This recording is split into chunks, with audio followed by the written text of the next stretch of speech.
अस्सलाम वालेकुम नाजरीन, के टू डिजिटल के साथ मैं हूं हसनैन रूमी। बुलेटिन का आगाज़ करें। आपको बताएं, अंजुमन इमामिया बल्तिस्तान के सदर अल्लामा सैयद बाकिर अल हुसैनी ने अपने एक बयान में कहा है कि अंजुमन इमामिया सुस्त बॉर्डर पर गिलगित बल्तिस्तान के मजलूम ताजरों के धरने की मुकम्मल हिमायत करती है।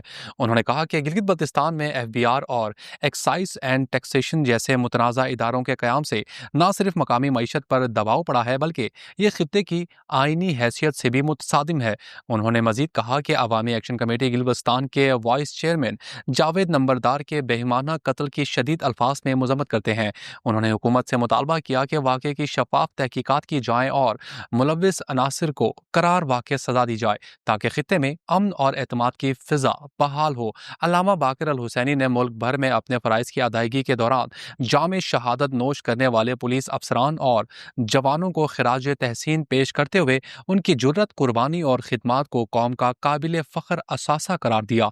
उन्होंने शहदा के दर्जात की बुलंदी के लिए दुआ करते हुए उनके अहले खाना से इजहार यकजहती की। चीफ कोर्ट गिलगित बल्तिस्तान के chief justice justice Ali Baig ने कोनोदास्ता बगरोड हॉस्टल तक अदालत के अहाते में सड़क की मुसलसल बंदी, सीवरेज सिस्टम और तामीराती काम में गैर मामूली ताखीर का सख्त नोटिस लेते हुए बरहमी का इजहार किया है। चीफ जस्टिस ने फौरी तौर पर director general Gilgit development authority GDA Izharullah, project director Shafqat और मनसूबे पर मामूर खान इंजीनियरिंग कंपनी के प्रोजेक्ट डायरेक्टर को तलब कर लिया है। इस मौके पर एडिशनल रजिस्ट्रार राहत अली चंगेजी भी हमरा मौजूद थे। चीफ जस्टिस ने वाजे किया और दो टोक अंदाज में हुक्म दिया कि बगरोड हॉस्टल तक कोनोदास पुल तक सड़क और सीवरेज सिस्टम की बहाली का काम 12 अगस्त 2025 तक हर सूरत मुकम्मल किया जाए। मुकर्ररा मुद्दत के बाद काम में किसी किस्म की ताखीर बर्दाश्त नहीं की जाएगी और अगर हिदायत के मुताबिक काम मुकम्मल न हुआ तो ठेकेदार को ब्लैक लिस्ट करने के साथ साथ तौहीन अदालत की कार्रवाई अमल में लाई जाएगी। इस मौके पर खान इंजीनियरिंग कंपनी के प्रोजेक्ट डायरेक्टर ने अदालत से गैर मशरूत माफ़ी मांगी और मौक़िफ़ इख्तियार किया कि दौरान खुदाई उन्हें शदीद तकनीकी और मौसमी रुकावटों का सामना रहा। उन्होंने बताया कि हालिया तूफ़ानी बारिशों और सैलाबी सूरत हाल के बाइस काम की रफ्तार सुस्त रही, जिसके बाइस पहले से दी गई 5 अगस्त की डेड लाइन पर मनसूबा मुकम्मल न हो सका। उन्होंने मज़ीद वक्त की इस्तदा की, जिसे चीफ जस्टिस ने मशरूत तौर पर मंजूर करते हुए 12 अगस्त को आखिरी तारीख मुकर्रर की। चीफ जस्टिस ने मज़ीद अहकामात जारी करते हुए कहा कि कंपनी 2 शिफ्टों में मुसलसल काम करे और तमाम मशीनरी रात 9 बजे से सुबह तक मुकम्मल मुतहरिक रखी जाए। इसके साथ साथ चीफ कोर्ट के पब्लिक रिलेशन ऑफिसर बहादुर जमील को हुक्म दिया कि वो रात के वक्त वक्तन फवक्तन काम की निगरानी करें और इसकी रोज़ाना रिपोर्ट चीफ जस्टिस को पेश करें। गिलगित बल्तिस्तान असम्बली ने एक करारदाद की मुतफ़िका तौर पर मंजूरी दी है, जिसमें वफाकी वज़ारत दाखिला से चहलम इमाम हुसैन अलैहिस्सलाम पर जाने वाले ज़ायरीन के सफरी पाबंदी पर नज़रसानी करने और ज़ायरीन को रास्ता फराहम करने का मुतालबा किया गया है। करारदाद में कहा गया है कि क़याम पाकिस्तान से ज़ायरीन जो तफ्तान बॉर्डर के ज़रिए ज़ियारत के लिए जाते थे, मगर इस साल वफाकी वज़ारत दाखिला ने ज़ायरीन पर सफरी पाबंदी लगा दी है, जिसके सबब चहलम इमाम हुसैन अलैहिस्सलाम पर जाने वाले लाखों ज़ायरीन की मजहबी आज़ादी सलब करने का बाइस बना है, जिसमें गिलगित बल्तिस्तान के भी हज़ारों ज़ायरीन शामिल हैं।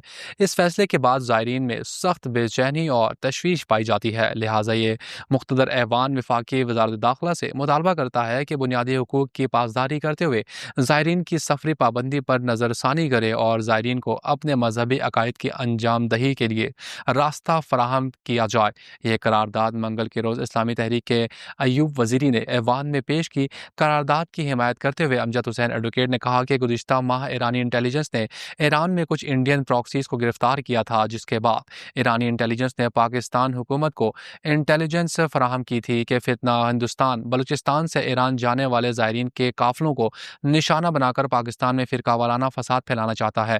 इस इत्तला पर हुकूमत पाकिस्तान ने ज़ायरीन के सफ़र पर पाबंदी लगा दी है। उन्होंने कहा कि हुकूमत और उलमा के दरमियान मुज़ाकरात हो रहे हैं, हमें उम्मीद है कि इससे कोई मुस्बत हल निकलेगा। तमाम अराकीन ने करारदाद की हिमायत की, जिस पर स्पीकर नज़ीर अहमद एडवोकेट ने करारदाद की मंजूरी का ऐलान कर दिया। दरियासना गिलबस्तान असम्बली ने भारत के गैर कानूनी इक़दामात के खिलाफ मज़म्मती करारदाद की मुतफ़िका तौर पर मंजूरी दी है।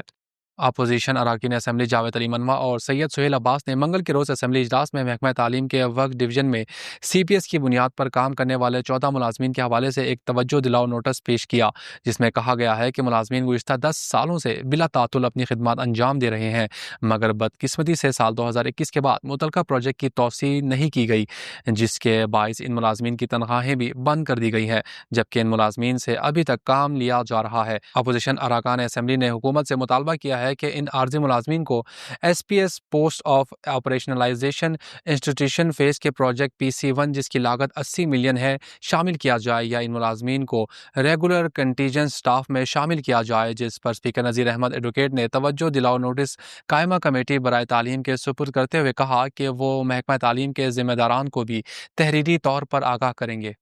GM سکندر کون تھے؟ اصل نام کیا تھا؟ ابتدائی تعلیم کہاں سے حاصل کی؟ ہمارے نمائندے اسحاق جلال کے مطابق کلی بلتستان سے تعلق رکھنے والے معروف بیوروکریٹ GM سکندر مرحوم کا اصل نام غلام محمد سکندر تھا، تاہم وہ پورے ملک میں GM سکندر کے نام سے جانے اور پہچانے جاتے تھے۔ وہ اپنے دور کے قابل فرض شناس اصول پسند افسران میں شمار کیے جاتے تھے۔ وہ وزیر اعلیٰ پنجاب کے پرنسپل سیکریٹری بھی رہے۔ اصول پسندی، غریب پروری، فرض شناسی میں وہ اپنی مثال آپ تھے۔ انہوں نے 1947 میں گلگت بلتستان کے ضلع شیگر میں آنکھ کھولی، ابتدائی تعلیم بلتستان میں ہی حاصل کی۔ میٹرک پاس کرنے کے بعد 1980 میں آپ بلتستان سے پنجاب منتقل ہو گئے، جہاں سے آپ نے اعزازی نمبروں کے ساتھ CSS کا امتحان پاس کیا اور گلگت بلتستان کے پہلے DMG آفیسر بننے کا اعزاز حاصل کیا۔ غلام محمد سکندر المعروف GM سکندر مرحوم نے پنجاب میں طویل عرصے تک اعلیٰ عہدوں پر بہترین خدمات انجام دی۔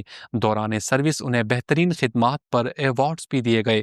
مرحوم کی عمر 78 برس تھی۔ پسماندگان میں 4 بیٹے، 2 بیٹیاں اور 2 بیوہ چھوڑی ہیں۔